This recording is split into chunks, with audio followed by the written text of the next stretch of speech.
There we go. We're on. Hello, welcome. This is Access Astrology. We are three astrologers who get together and talk about what's going on in the heavens and how that affects things on Earth or happens at the same time. And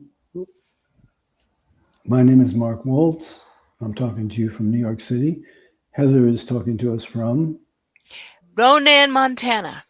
it's Heather And Roan Robbins. this is Heather Owen Robbins, and Ann Ortley is off on a tour boat of Alaskan seas, looking at the night skies with Rick Levine and a couple of dozen of wonderful astrologers and astrology students. They should get a really good view of the aurora borealis tonight and tomorrow night. Oh, really? Yeah, Yeah. the sun is apparently shooting off flares again. Not super dangerous ones, but we should be able to see them if it's dark enough here. And the new moon, as you mentioned, tomorrow, makes this a perfect time to be seeing the aurora borealis in the night sky. Yeah. Good. Well, that boatload is in the right place. We'll get all the stories when they come back. Yeah, we will. I'm going to put our chart for tonight up on and take it away, Mark. What do you see in this time? And then I'll get the new moon for tomorrow also up. Yeah, the new moon is going to be pretty similar to this because it's only tomorrow morning, and so we're rapidly approaching there. The thing that's interesting about this is there are two yods in it, Mm-hmm. and yods are uncommon, but when they show up, it's worth paying attention. So we have two of them, and uh, they involve Mars, or the one does Mm-hmm. Mars and Pluto. And the other one is Saturn, Neptune, and the Mercury. Mm-hmm. Mm-hmm. And yep. And, And and Mercury, and then that Saturn Neptune combination moving into place there. right, yeah, Saturn and Yes. Neptune are hanging out Mm-hmm. in Aries. They're fresh into Aries, so they're feeling fairly frisky. I'm gonna move it on to tomorrow's new moon because oh wait, that's not tomorrow's new moon. I'm trying to find where I put it. And we can also see should be this one, but it's not. So I will find the other one and put it up there. So again, continuing to talk about tomorrow morning. This is this morning. It should be tomorrow morning. And that the moon in Gemini today has been a lot of conversation going back and forth in politics that we're seeing going on. The Mars in Virgo, the sharp critique. There was some good news today.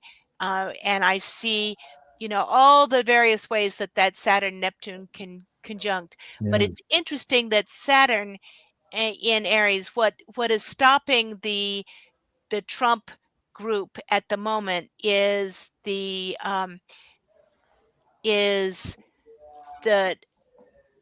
parliamentary rules that they could not put all these bills together into one great big beautiful bill, that there was different ways of passing. You need less votes to pass a bill that's about budget, and you need more votes to pass something like taking away rights or selling off federal land. So those big chunks had to be taken out of this bill, and it's just a budgetary bill, which will make it easier to deal with each piece at a time and allow the fact that there isn't a majority that supports the sale off of federal land. So I was thrilled by that. it's part of that is that Neptune Saturn conjunction because Neptune and Saturn working together. Neptune is trying to dissolve things and make things fuzzy and not committed, and Saturn really wants to nail it down, make everything for sure, have the rules, play by the rules, and the two of those having to negotiate with each other is really tricky, and that's what we're seeing. That big beautiful bill was a good example of Saturn Neptune. Is it turns out there are pieces that had to be pulled out because otherwise it's too Neptunian. So they'll deal with them in a more realistic way. It Mm-hmm. was unrealistic to have just throw everything in to this huge pile. Mm-hmm. Totally. So here's the new moon for tomorrow. It'll be at 4 Cancer, very, tightly snuggled up with Jupiter. And that can be fortunate, it can be expansive, and it can also not always be a realistic. But it's quite a beautiful part of that trine. It will be in an exact quincunx to Pluto, or within a degree quincunx to Pluto, which is pretty intense. Now, Mercury is at the moment in Cancer. It's heading into Leo over the weekend, and it will help us move into a time when we, are good at telling stories. But as it moves into into Leo over this weekend, it will be opposing Pluto. And it's also moving into the shadow over the following during the following week, because Mercury turns retrograde on July 17th. So when it hits about 5 degrees, 6 degrees of Leo, it enters that fuzzy time when it starts to slow down and things start getting a little strange. So it's good if we can get any bills passed, anything discussed, any peace treaties, Yeah. truces, moving now, before we hit that Mercury shadow. That Mercury Pluto opposition, it's not that rare. It happens, regularly as Mercury goes around, but at least yearly, and in this case it'll be almost twice, because Pluto Mercury will come back to nearly oppose Pluto again, but when it turns direct, and it can be facing something heavy with us all. Somebody asked if they can ask a question. They can ask a question. They can't put their chart up this time. Do send us your birth information to me at hrowanrobbins@gmail, and I will get your chart up, or starcodes.heartcodes@gmail, and I will put your chart on the list. We're backed up about 2 weeks. But if you have a general astrological question, please do ask it now. I do. Yeah. Yeah. And I wanted to go ahead, You're Mark. not the only one who has the question. Right. Talk what do you see in this new moon cycle, Mark? It's again, it goes to that yod, which Hmm. I find so interesting because Mars is tied into it. It's part of the arms of the yod with the Pluto at the apex in Hmm. one yod, and it's the apex of the other yod. Hmm. So it's really inviting us to experience Mars in ways that we haven't before, if you're paying attention. If you're Hmm. not paying attention, you won't notice it. But Hmm. if you are, it may be like all of a sudden that loud horn on the bus Hmm. blasting, saying, "Get out of the way." And you didn't know you were in the way of a heavy bus coming at you. And And I do think, yeah, with that the two yods with Pluto and Mars, uh, and it is really feeling, the buzz this week was, are we starting in World War III? That Pluto plays hardball, and it asks us to look right at the cave dwellings, right at, death and rebirth. Could it go south that badly? The answer is yes, it could. Will it? Probably not. But all the politics that we're dealing with, we need to face that escalation only goes there. It doesn't come to a final solution, which is a horrible term that I heard Trump actually use. End this once and for all. That's an illusion. If you're doing it by force, you always create a stronger opposition. But sometimes you have to set limits by force. But the it that's not the solution. I wanted to point out, one of the constructs of this process in our lives. We have Trump with Stephen Miller's chart, and Stephen Miller is, apparently the recent talk. I can't stand listening to his voice, so I don't. But I read what has been said. But Trump's recent talks after he set the bombers off was not written by anybody. It was his own, and it wasn't particularly coherent. Um, Stephen Miller has been his speechwriter through the end of last campaign and all of this campaign, and many people see him as the architect behind the scenes. So we see his son right on Trump's ascendant, and he is speaking for Trump, but he's doing it behind the scenes. He's got that Mercury Mars intensity of communication, both drama and focus and intensity in the 12th house, in Trump's 12th house, which I thought was an interesting way, his that expression of trust. They both have Venus at 25 Cancer. So that when Pluto was opposing that Venus is when they started working together on this election. And that, Pluto oppose your Venus can leave you rather haunted and uh, not grounded. And it can, you're so worried about loss, and it can be very healing if you are, ready to do the deep psychological work. But if you're not, it can be a real issue. Both of them have that moon in Sagittarius, and we think of Sagittarius moon as the truth speaker. But what I've seen, every sign, the shadow side of the sign is always potential, the opposite. And what I've seen with Sagittarius over and over again, and Trump is a great example, that when you have that if you believe your truth, you sound like you are telling the truth. You think you're telling the truth, but really you're telling a story.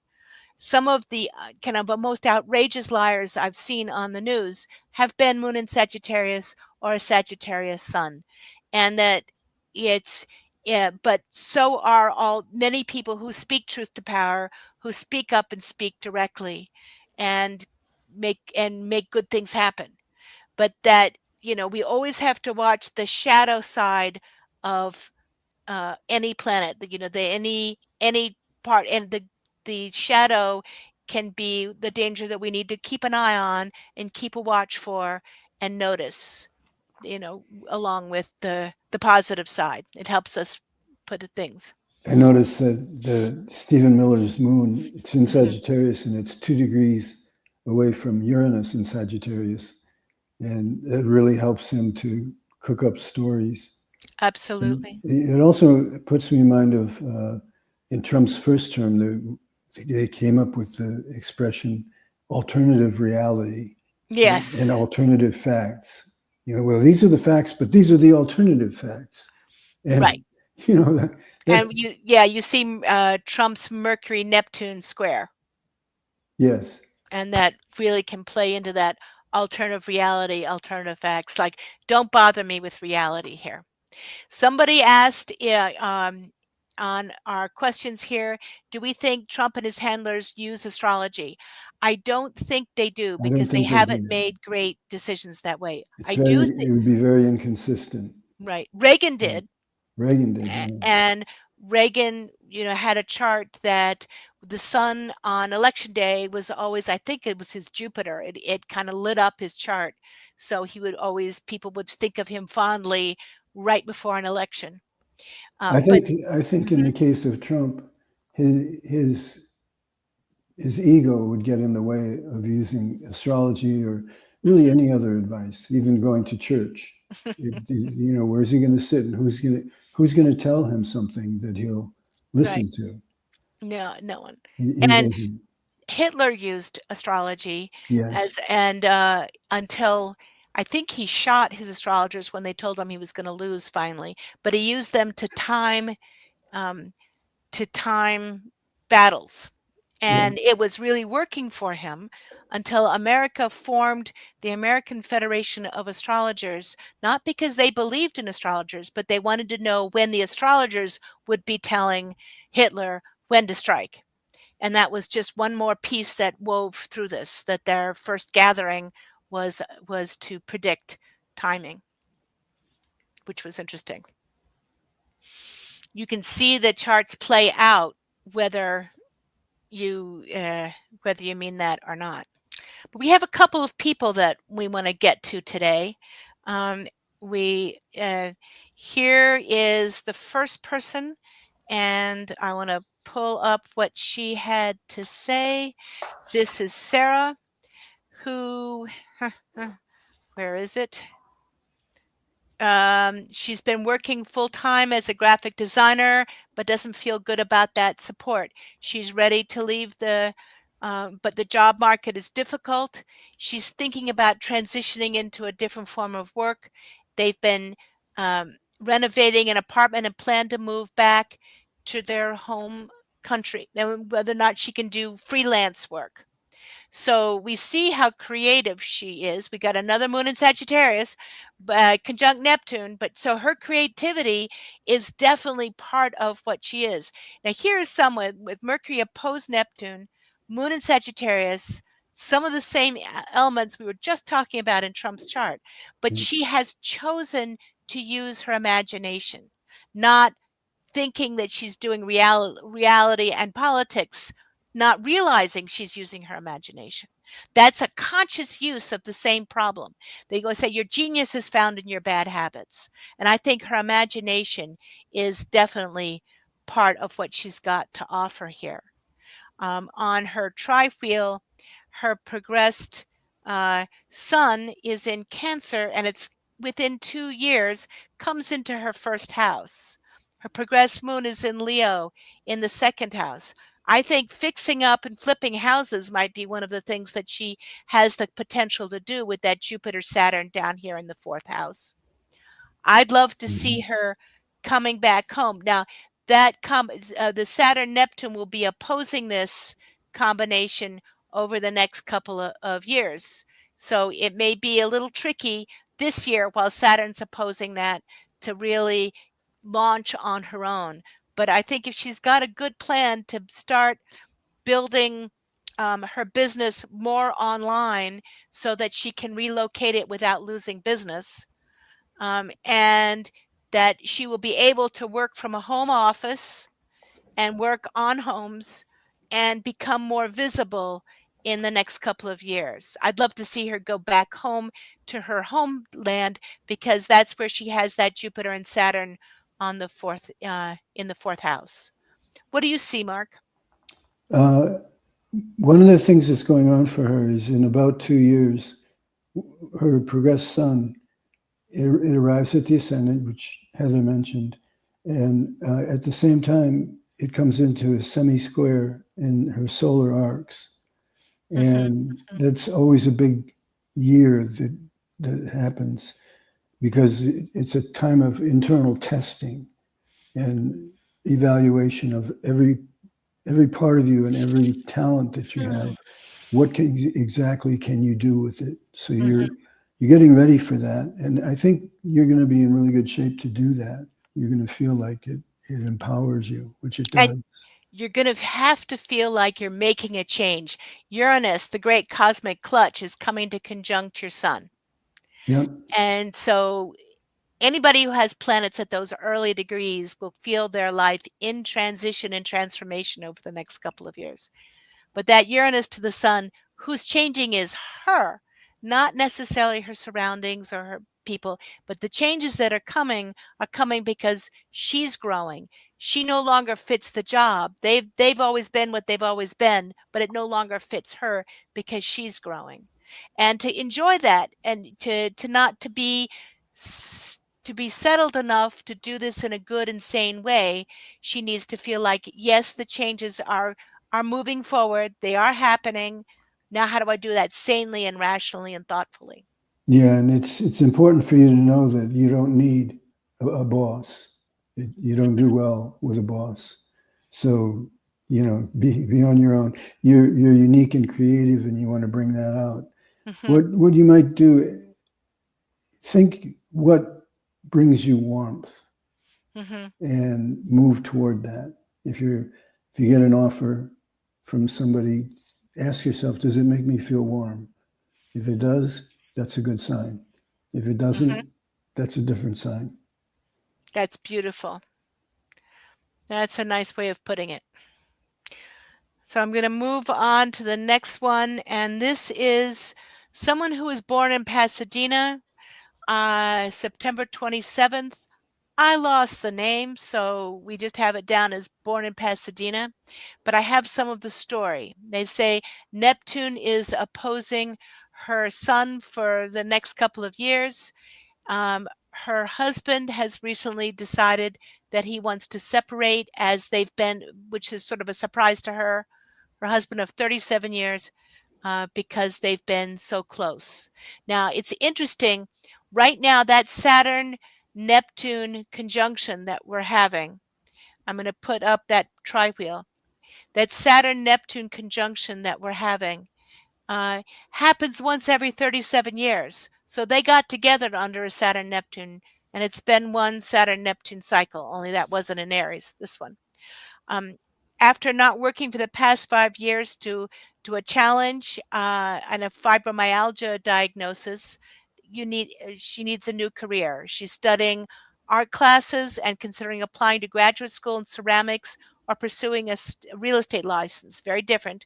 Unsure about which path, and overwhelmed with the current job market. Now, the advantage of the current job market is, which seems heavily focused on technology, and she's not that uh, fond of technology. So let's take a look at what this would look like. Um, and, she's got those planets opposing her sun. So she's really in metamorphosis in a softer way than the Uranus transit, though Uranus will be trining her sun. Pluto will be trining her sun, saying this is the time.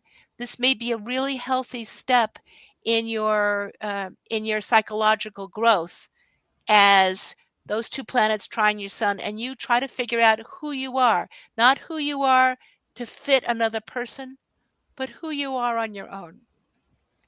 Got about 9 more months with your progressed moon in uh, Virgo, and then it heads into Libra across the top of your chart, which may feel like suddenly you're feeling more visible and more comfortable with the world around you. Uranus will be opposing your sun. Again, mental health and stability is an important piece for you to prioritize. But in general, it looks like there's some really good changes. How do you center yourself here? You've got Venus and Mars in the eighth house, and listen to what you want. I don't see you choosing real estate as the job that makes you happy.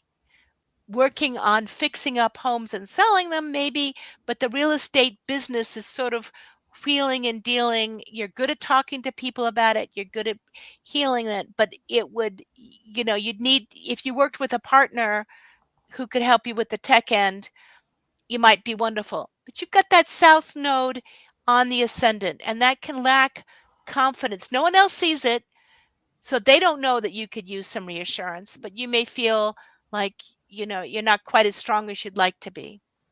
But I think there's something beautiful about that. Jupiter is going through your seventh house right now, and sometimes that means the relationship needs to expand. And sometimes it expands together, sometimes it expands apart, but it doesn't, normally say you have to break up. It might be, the very things that you would need to do to build your life forward are the things that might actually help save this relationship. That if you feel more independent and less dependent, if you feel like you're doing what you can on your own, then there's less pressure on this relationship, and it may have more room to blossom into something else. But you have to do it for you, not for the relationship. A Mark, lot of a see you lot of there. the uncertainty that you're feeling, it does show up as Neptune opposite the Sun, and you'll have to deal with uncertainty, and the people around you will have to deal with uncertainty. So you may be frustrating to other people who want you to make some commitments, but if you're not ready to, just let it stay where it is. A lot of your uncertainty comes from feeling underappreciated. So find ways, beginning with appreciating yourself, and other people then will join. But when you stay stuck with the feeling of underappreciation, then it tends to be a magnet. Um, what might help you is get a feeling every day of inviting something new into your life. It can be very small, can be maybe just a little flower growing by the sidewalk, but find something that you appreciate and you can invite into your view of the world that day. And then That's it'll beautiful. blossom from there. It will go.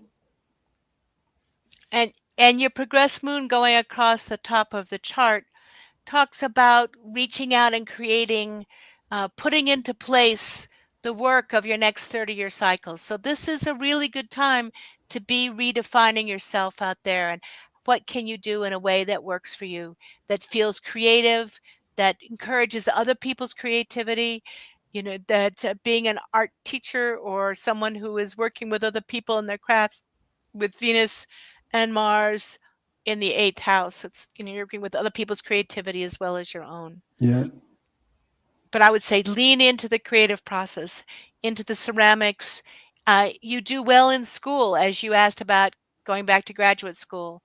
And it doesn't need that you need a master's degree necessarily, though that might be delightful for you, but that you do well in education beyond the early education. You do well learning, and you like learning, and you like teaching.